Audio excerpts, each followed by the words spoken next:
I'm here to talk to you about the art of the press release and how you can use them to garner more traction for your work. A little about me, thank you. I'm a publisher at WordFire Press, and I direct Superstars Writing Seminars. I'm a hybrid author, and I'm the creator of The Adventures of Lola Hopscotch.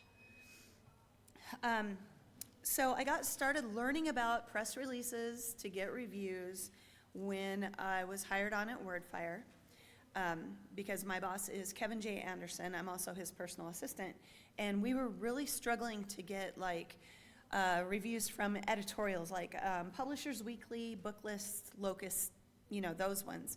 So he put me to task to figure out how we could get more traction.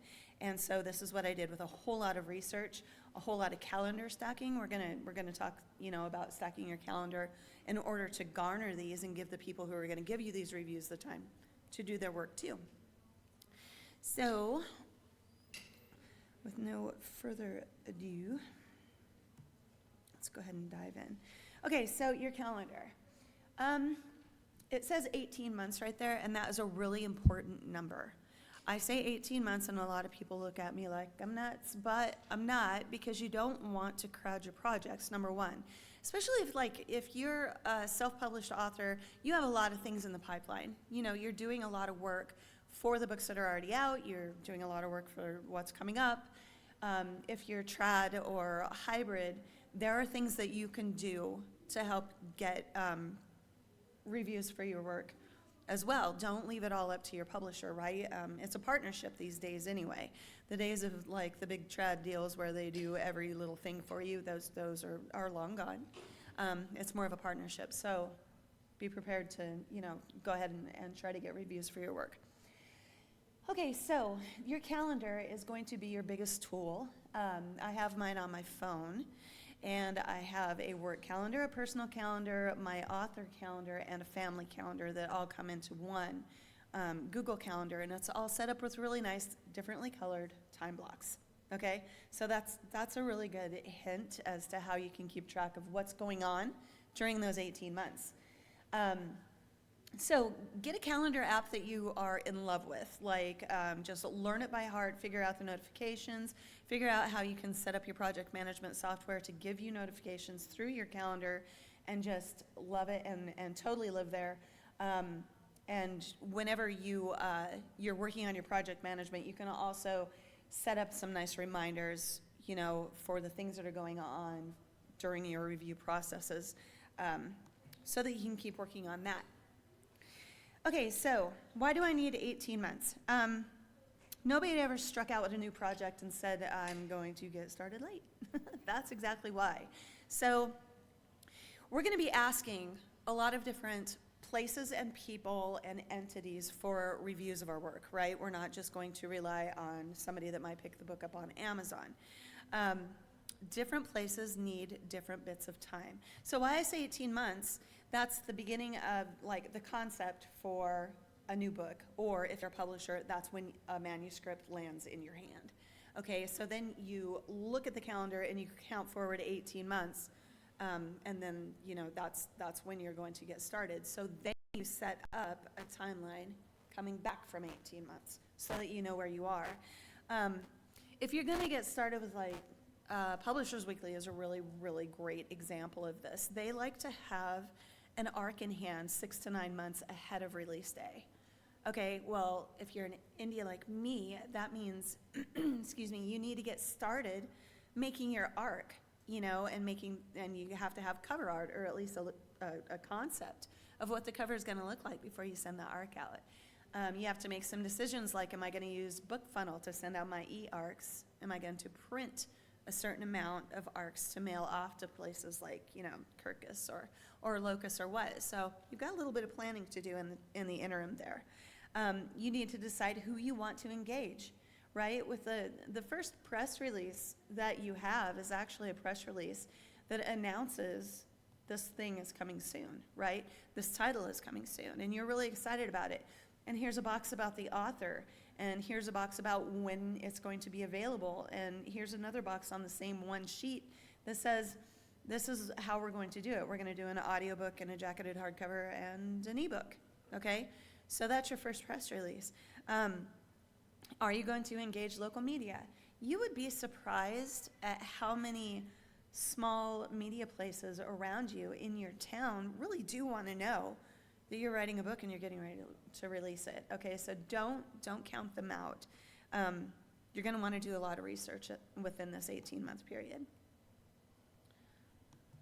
There we go. Okay, so your publishing plan. How many people in here are self-publishers only? Okay, and how many are like hybrid? Yeah, like, so I'm a hybrid. Anybody in here strictly trad? No, okay, cool. So there are a certain amount of things that you're gonna wanna do while your book is in publishing, and so when you have your publishing plan in hand, that's when you can put this all into your calendar and start blocking off time when you know that these things are coming up and there are things that you want to stage that are gonna work well with when the arc is out, or, you know, or things like that. So it's all about planning. To start at the very beginning, you need to know your plan so that you know what to put in the first press release. So acquisitions, that just means that you as an indie have just finished a book and you're really excited about it. You're thinking about, you know, you're gonna publish it in late spring of 2024. You have to make a decision for the ebooks. Are they gonna go wide, or are you gonna go through KU? Your readers are gonna wanna know that. You have to make a plan if you're going to try to get the ebooks into libraries.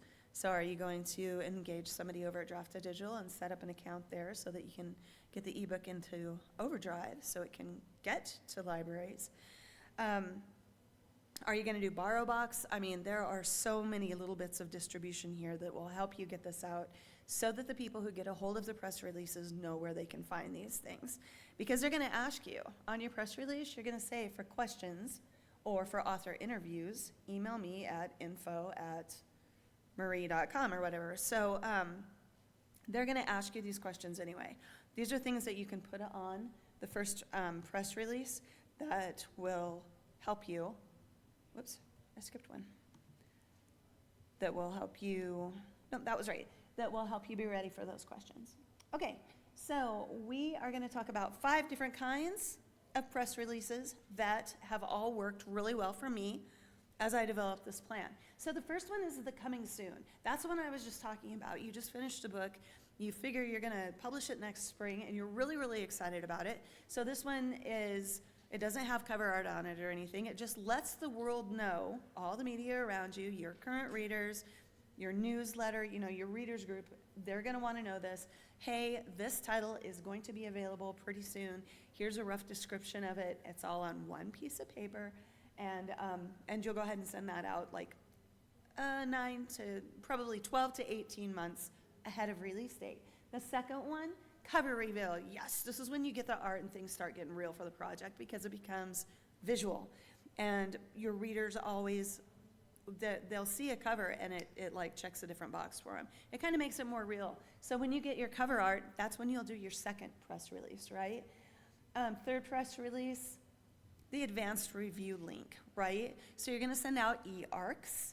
That's when you go ahead and set it up on BookFunnel and you have a nice little link where people who are going to review the work for you can download it for free, but it's just an arc, right? It's just like, you don't have to have it all edited and shiny and perfect right then. It doesn't have to be polished. It can just be the arc. And the art doesn't even have to be the real art, like the final art. It doesn't even have to be final right then, as long as you have some sort of a concept and you can credit your artist. So art by whoever artist. Okay, the next one, critics are raving. So this happens after you have sent your arc and you start getting some of that good feedback back, right? You want your readers to know that Joe Schmo over at the Daily whatever just said, you know, this book is a rollicking good time. And you want to share that all. So you line up as many blurbs or whatever that you have, as many mentions as you can, and you make a new press release, leave the cover art on there, okay? You want that to be really visual so that they see the book and they read that and they put two and two together, and they're always going to be there. One thing I wanted to say right now is you guys have probably heard that like people take between 5 and 8 times of seeing a project pop up, or a book or a product pop up in their news feed, or see it somewhere before they want to actually, before it ends up in their shopping cart, right? 5 to 8 is, I know it's loose and stuff. Some people have taught 5 times, then they'll buy it. Some people say they need to see it 7 or 8 times. Anyway, that's why there are 5 of these. Okay, so after critics are raving, then you've got a few months left, and it's going to be release day. Of course, you send out a great big beautiful, it's live type press release right there. So this is one of my favorite quotes. To be early is to be on time. To be on time is to be late, and to be late is to be forgotten. So that goes back to our 18-month thing. This is actually a lot of engagement to do within 18 months. If you think about it, yeah, they're all only one sheet or one email, but still, you don't want to do this all too close to each other. You don't want to beat your readers over the head with the same thing over and over and over within 3 months. You do want to spread it out. So by the time release day happens, or even pre-orders, you can come up with another press release right here. It's up for pre-order. Yay, go get it now. That's a good reason to send out a press release, right? So this isn't like a hard and fast rule. Maybe you have 6 press releases. Maybe instead of critics are raving, you go ahead and send out your pre-order link, right? So go ahead and adapt this so that it's something that you feel like you can really work with. Here we go. Okay, so now we're going to talk about the anatomy, like the nuts and bolts and pieces, parts, and everything that you want to get in all of these different kinds of press releases. I get really excited about press releases. I did not used to get excited about press releases because they made me yawn. But now that I have seen how you can use them to get some traction for your work, I get a little bit excited about it. So, okay, so the first one, the coming soon. And you guys can download these slides too when you get back. So don't worry about, if you don't have to worry about taking pictures or whatever. So the coming soon one, the things that are most important to be on there: title, author, approximate date that you're going to release it. So when you put the author on there, and most times we're talking about us, right? A bio of about 150 words, don't make it too wordy, okay? And your photo. Put your photo on there so that when they see the title, they'll see the photo, and then there's that, there's that touch right there. Okay, so the cover reveal, you'll want to get just like the front cover, like the ebook cover. You want to put that there instead of your author photo. So you replace that. You mentioned the art, the artist, and then you have an artist bio. Okay, so don't forget to credit your artist. That's a really good place. If you work with an art designer, like a cover designer who does your title treatment and stuff like that, put those guys on there.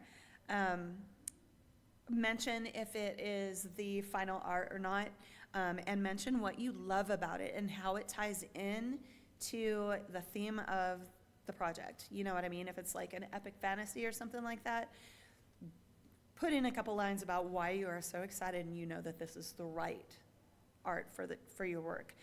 The ARC request, okay, this is when we were talking about getting a link, book funnel. You can actually do this different ways. Like I've hosted an ARC, a PDF ARC file on my website before I was set up with book funnel. You know what I mean? So where there's a will, there's a way. You don't actually have to print out ARCs these days. Yeah, like Publishers Weekly, they'll still ask you for 2, right? That can get really expensive. Even if you get them printed on KDP, they have that thing across the front. I don't always love that.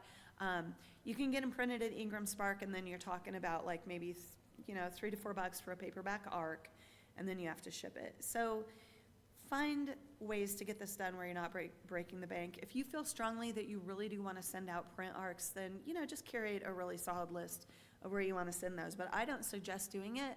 I do it all electronically, and I get really, really good traction. Okay, so share some press, that's the critics are raving one. That's, if you get any early reviews or something, that's where you put on that one. Leave the cover art on there. Leave the, put a blurb on there, like come up with something about the book and put that on there. And then release day is here. Of course, you know what to put all over that one. You can put your favorite blurb, the final cover art, all the links where they can get it, that type of stuff. Okay, so I wanted to share one with you. This is one of the first press releases I ever made. It was for my boss, Cameron J. Anderson, when we released Tastes Like Chicken.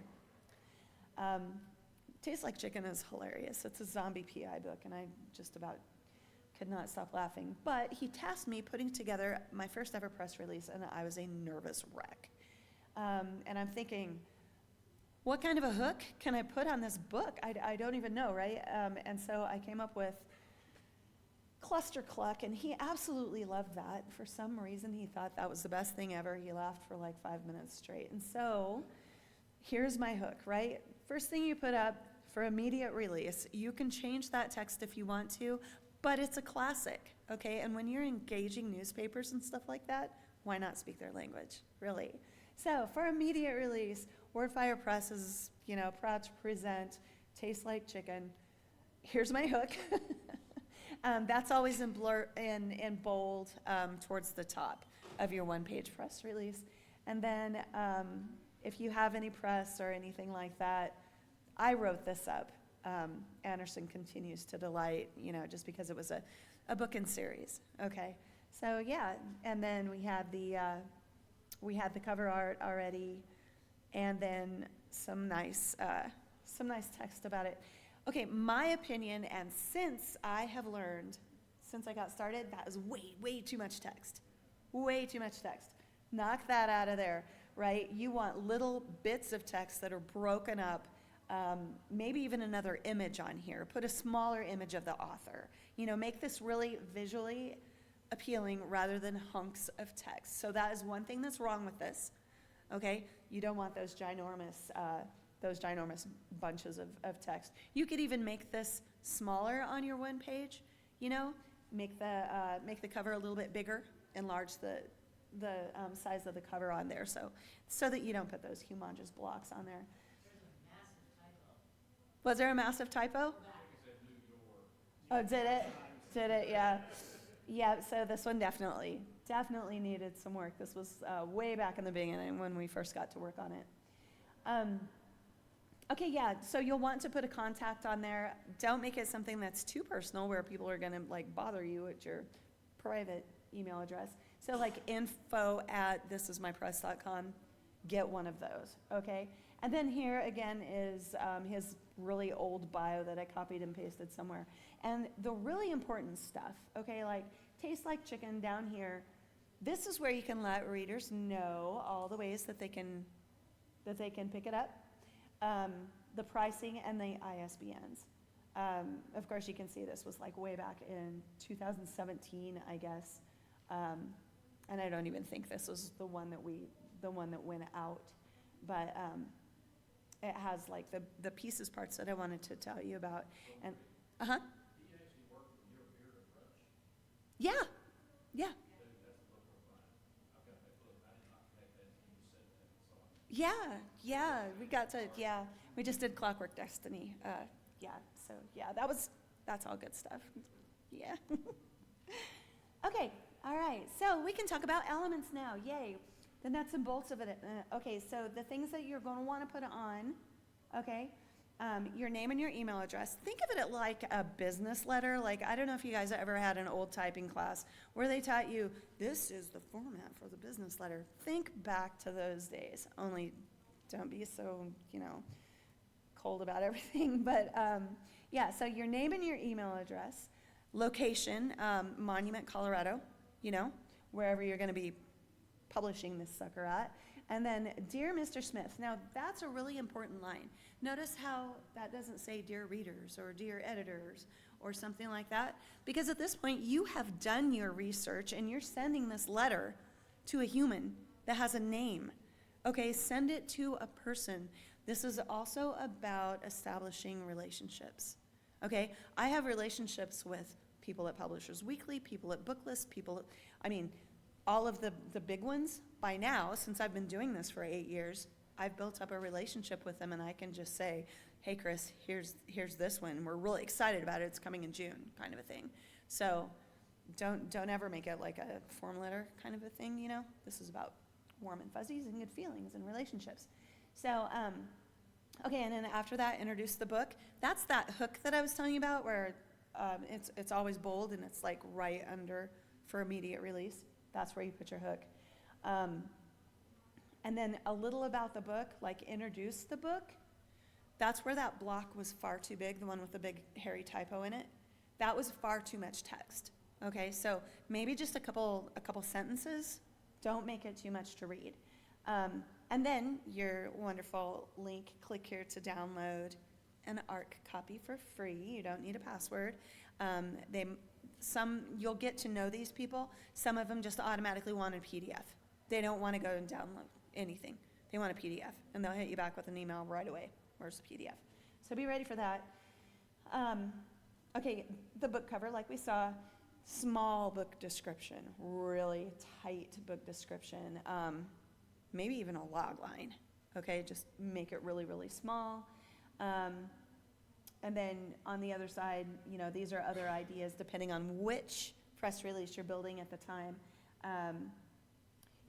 Down at the bottom there, this title is meant for this audience. If you're doing something that's just for adults, you know, then don't say this title is meant for readers age 16 and up or something like that. You know, go like 18 and up so that people know where you intend this book to go so that those reviewers know which batch of reviewers to work with. Because like Publishers Weekly has different corrals of reviewers. Some of them do YA, some of them do mysteries.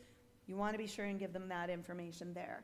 And then the dark kind of grayish green block over there. So you'll have your ISBNs assigned already, so you can list all of those. You can list your prices. You can list your release date. Page count. Page count is pretty important because they'll want to know how big of a book they're looking at. And if you've already engaged the Library of Congress, that's also a really good place to put your Library of Congress control number. So yeah, you can download these slides and you'll be able to get all of the information for that one. Okay, so press release types, we've gone over this, but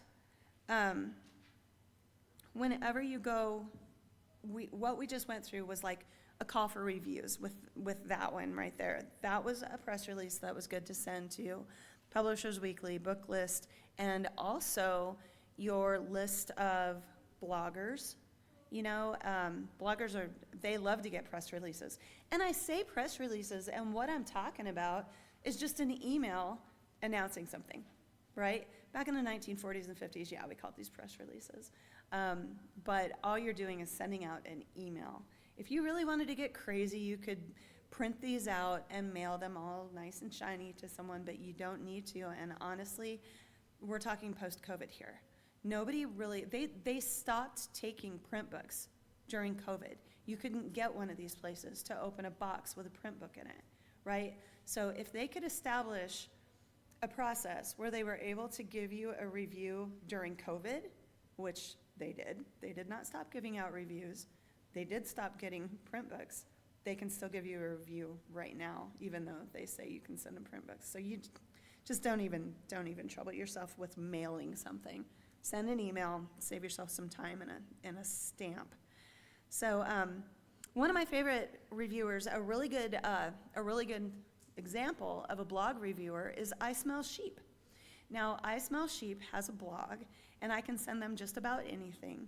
And she never really communicates back unless something's missing, like unless she doesn't see a price on a press release or something like that.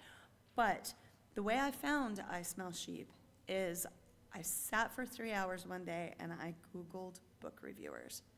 I do not pay for books to be reviewed. I do not pay these people at all. They like to receive free books so that they can keep reading without ever having to buy books, and then they put their feedback up on their their blog. And that's all there is. And there are so many of them. Some of them only want horror. Some of them only want science fiction or fantasy or whatever. So you have to do a little bit of research. But I have a list, like, I think I have a list of like 230 bloggers and just book reviewers, that aren't editorials. So they're out there. Just do some research and put it together in your contacts so that you can just hit them all with emails all the time. Okay, so another place that you can use a press release is for a street team. If you're going to try to get some traction locally, like at your local bookstores, like mom and pop bookstores and stuff like that in your hometown, they love to get press releases. You will make their day. For some reason, it's like validation for them or something when, you're a local author and you reach out to them. They love to hear from you. They do. So always look up, the indie bookstores that are close to you. You can even prepare a one sheet and you can send it to a Barnes & Noble, your local Barnes & Noble. My books are self-published, and I just sold them in a Barnes & Noble a little while ago. It can be done, so don't let them tell you that just because you don't have a big trad printer, you can't do that, because if you keep at this, you can, and it's because of press releases and being in touch with them. So, and I wanted to tell you guys, you can email me after this. It's marie@mariewhitaker.com, and I can send you templates. Okay, so just to get you started, because when you start, it can be just so daunting, and you're trying to write your books, and you're trying to make all these lists and everything. So it's marie@mariewhitaker.com. Just shoot me an email. I already have them all ready to go.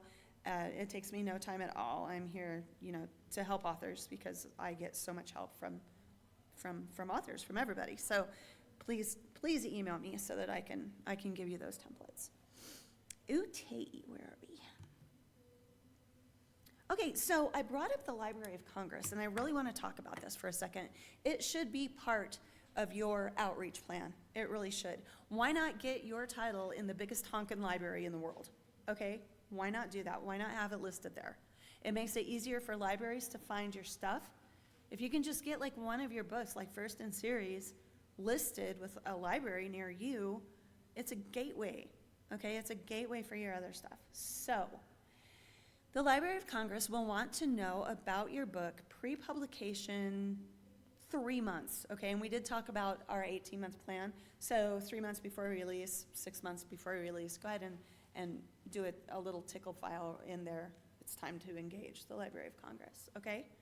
So the easy way to get through to the Library of Congress is set up a little account with them. If you go to the Library of Congress, it takes a little while, but you can get to the page where you can set up an account. Even if you're an indie, don't let them tell you no. You can do this. I have my own account. That means you can get your own account too. So make it part of your distribution plan, okay? Because everybody in the world will be able to find your book. There's like 1.87 million books or something like that, or media listed with the Library of Congress. So you might as well get some of that. At this point, you can engage local bookstores, newsletters, and like maybe you have a friend who works at a radio station or something like that, So yeah, now's the time to do that. But whenever you engage the Library of Congress, they create something called a mark record. Are you guys familiar with like the Dewey Decimal System? Okay, all the mark record is the big Dewey Decimal System in the interwebs, okay? So it has all the things that the librarian's software knows how to read. And when you look at a mark record, it looks like a whole bunch of gobbledygook. But the software that acquiring librarians have at their disposal reads it. And they can do a search for genre, for what's new, for a certain author, okay? So that's how mark records work. I think it's actually called a Mark 21 record now. Okay, and so then neighborhood libraries, if you go and you start courting your favorite acquiring librarian, you can say, oh yeah, my stuff is listed with, the Library of Congress. Here's the Library of Congress control number. It's also something fun to list with your ISBNs on your press releases. So it takes a little bit of research.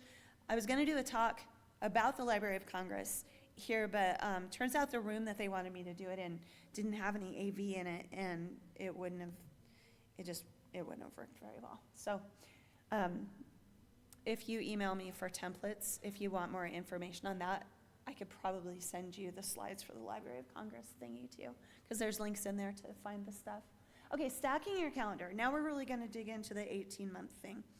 I've put together this plan, and I will show you. Especially, this works really well if you use like Trello or something for your project management, where you can move cards around and you can like count back 18 months, or if you don't want to do 18 months, maybe you do just a year or something. So this works really well for that. I'm also a project manager, and I kind of geek out about that stuff. So when we look through this stuff, I encourage you to like pick and choose, swap out what works well for you. This is what worked well for me, but I wanted to make the tools available, okay? All right, so these are project management things. Let me make this a little bit bigger, sorry, so I can read them without going over there. There we go. Okay, so and this is a little bit of project management, but we're stacking your calendar, and that is time management, so this is all kind of working in together, right? We are indies, and so we do have projects, and so we do manage them in certain ways. I do not like to ever pay for anything if I can get started for free, okay? So these are my tools. These are the things that I use as a publisher and as the director for the writing conference that I direct, Superstars. So this is why you start stacking your calendar early, okay?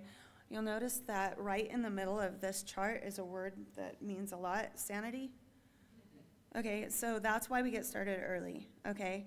You're managing a whole lot of time. Your time is right at the very top. You know, it's like our greatest asset. We just don't have enough of it. Okay, you're managing your spoons. How many spoons do I have to throw at this project, you know? When is the best day or when is the best time of day for me to work on certain projects? So you're managing your spoons. You've got a financial budget, you know? How many people in here are still working their day job? You know, same. Okay, you have family. That's another thing that goes on your calendar. It takes up a lot of your time. So you're stacking your calendar with all of these things, right? Self-care, don't forget that. That goes into your calendar. Day job, that should probably be a little bit bigger, but that goes into your calendar.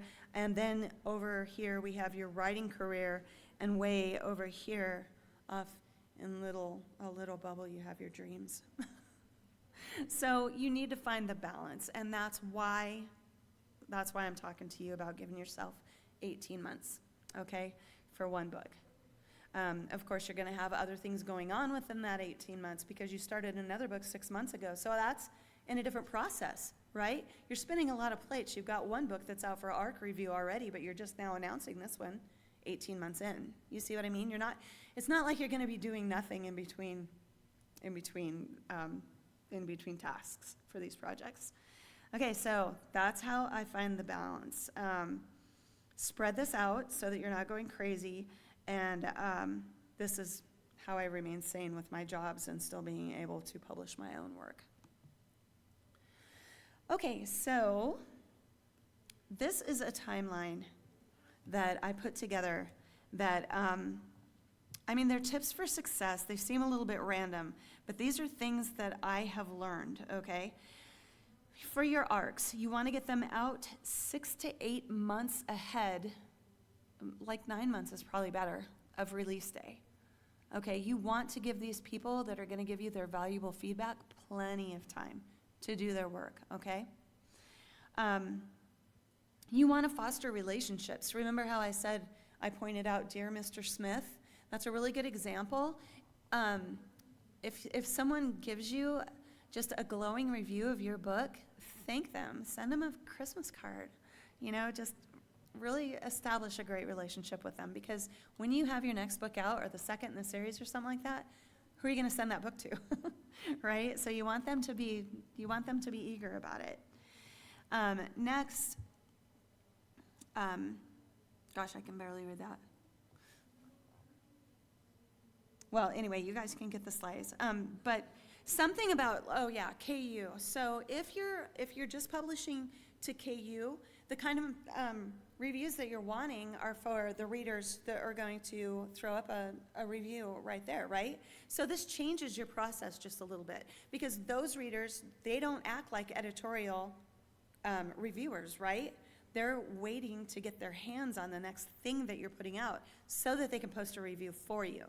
So whenever you send out a release to them, you know, I wouldn't send like all of them the e-arc, or else they're not going to buy the book.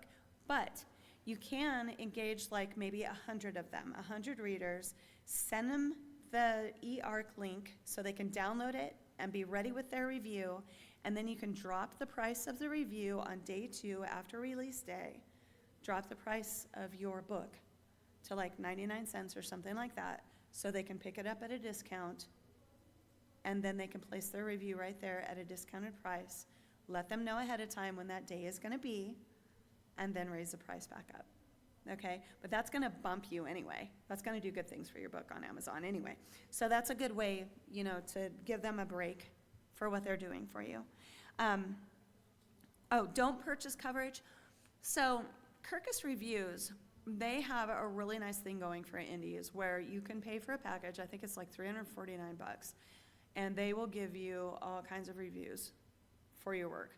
If you're having trouble breaking in and you can't get like Booklist or Publishers Weekly or something like that to give you the attention that you want, there's no shame in buying one, you know, from Kirkus. A lot of libraries go straight to Kirkus to look for feedback about a book. Okay, so if you're just getting started and you want some good editorial traction, you could buy that. Otherwise, no. I always say don't ever buy any of the review stuff that's out there. There are so many good sources out there that do it without charging you an arm and a leg. It might take a little bit more work, sure, but I mean, we're at our desks all the time anyway, so you'll develop a system that makes it easier on you. Okay, address the PRs, let's see, to a human. We've already covered that. And then be thankful. That's what I was talking about with like the Christmas cards or something like that. If you have a street team or your beta team or something like that before the holidays, like if you really want to get into it, you could figure out when their birthday is. Just stuff like that. Be thankful. Let them know that you really, really appreciate what they're doing, because you couldn't really do this without good feedback, right? One way or another. So those are just little ideas about giving a little, you know, gratitude and stuff like that. Okay, so I mentioned Trello. Here's the 18-month plan on Trello.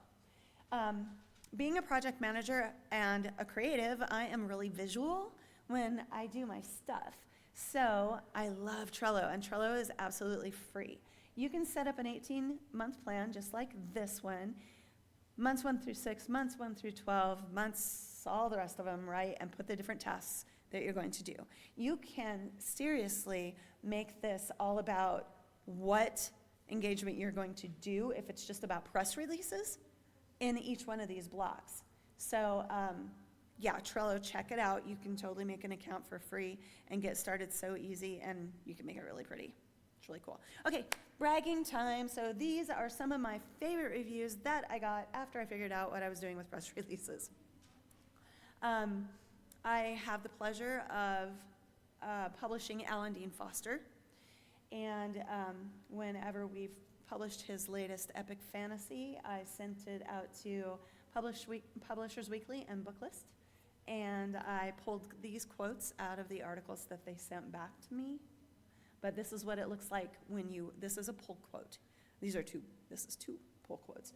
But this is how you do a pull quote. You find your favorite sentence and you quote it just like this. If I could have got like Locust to give me one too, I kind of call that my like golden trifecta of reviews, and then I would have had like all my favorite ones on there, but these are my top 2 favorites to get feedback from. Okay, I think that's it. All right, so mariewhitaker.com is my website, but if you put Marie at mariewhitaker.com, that's the easiest way to get a hold of me. I can give you the information on the Library of Congress, and I can give you the templates for the press releases. Just send me an email. And then I also have like some project management stuff. I have a free template that I can send you to get started. Okay, so it looks like we have exactly 3 minutes. Sorry, that went a little long, but we could do a couple questions. We have a question from a Facebook attendee. They say, I have my book registered with the LCCN. Would you recommend getting an LCCN also if your book has been translated into Spanish for a U.S. Spanish-speaking market? Yes, absolutely. 100%, and list that right with the English version, for sure. Hi, Jennifer? Question for when you're trying to find people to email your press release to. Can you give some tips on finding those email addresses? Yeah, you can look on your favorite author's website and look at their books that are within the genre that you write in, and a lot of times any blurbs that they get or endorsement that they get, it's on their website, and they credit them, just like this. So you can look and see where they came from. Right? You can also do a Google search for book reviewers, and that list will go on for days. So my question's more on timeline. I've noticed 18 months is more of a trad timeline, and some of us, myself not really, but like I have friends who are publishing like a book a month or quicker. Right. How does any of this apply when you're on that kind of timeline? When you're on that kind of a timeline, you have to slow yourself down just a little bit so that you at least have ISBNs assigned and things like that way ahead of time, so that you can start looking for this kind of coverage earlier. So I know you're doing a book a month and everything, but there has to be a book that's not ready. You know what I mean? So get with that book and start there, and you're going to have to just back out your process. Like, I get that question so much. Like, I do a book a month, and that's great. But if you're wanting, it just really depends on what kind of traction you're trying to get. I would say slow it down. You know what I mean? That's my advice, is slow it down so that you can actually work on some of this outreach ahead of time.